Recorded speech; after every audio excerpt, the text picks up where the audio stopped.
Hello and welcome to the Operational Excellence tutorials. In this video, we'll look at process waste. But firstly, we need to understand what a process actually is. A process is defined as a series of actions, changes, or steps which bring about an intended and defined outcome. Absolutely anything can be a process.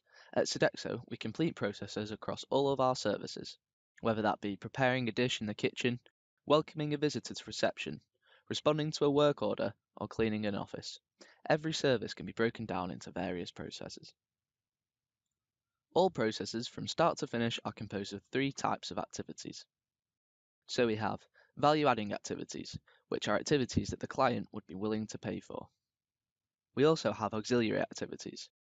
These are activities which are required in order to have a value-adding step, and they are imperative to the final outcome. And finally, we have non-value adding activities, which are typically waste. These can be up to 60%. Our goal within OE is to increase our amount of value-adding activities and to reduce waste so that we can bring maximum value and efficiency to our clients. But first, we need to define waste itself. Waste is any action, change, or element that does not add value to the intended purpose or outcome and that the customer is not willing to pay for. The Japanese refer to this waste as muda.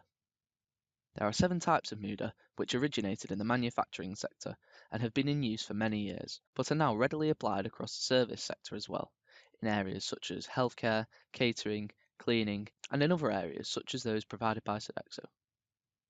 These 7 types of muda are applicable in all of our services and are as follows. So number 1, transport. This is the unnecessary transportation of materials, products, and even staff. Number 2, inventory, which is an excess of products and materials that aren't being stored, sold, or used.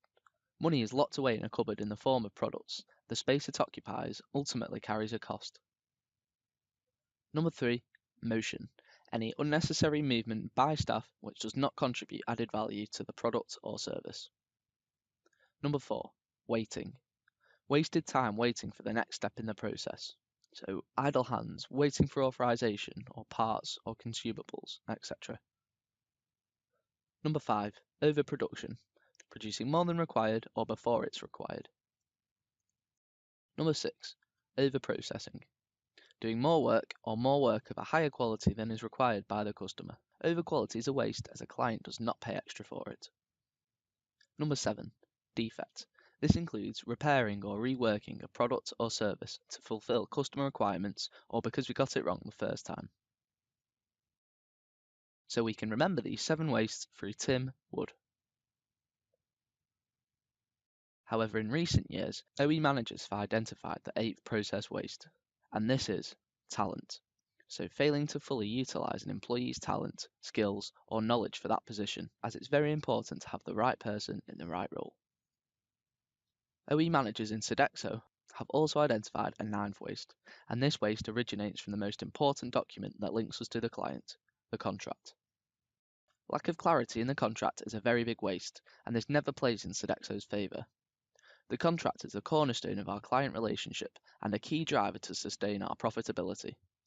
The contract is a highly important, legally binding document, and it needs to be robust and thoroughly understood, as any confusion within it, so what, where, when, how much, how often, and outcomes of service delivery can lead to waste, and loss here is always against Sodexo. So, with the 2 extra types of waste that have been identified, talent and contract, we can remember it as Tim Wood takes care. Our goal now is to try to reduce these wastes as much as possible and increase our value-adding steps. And there you have process waste. Thank you for watching.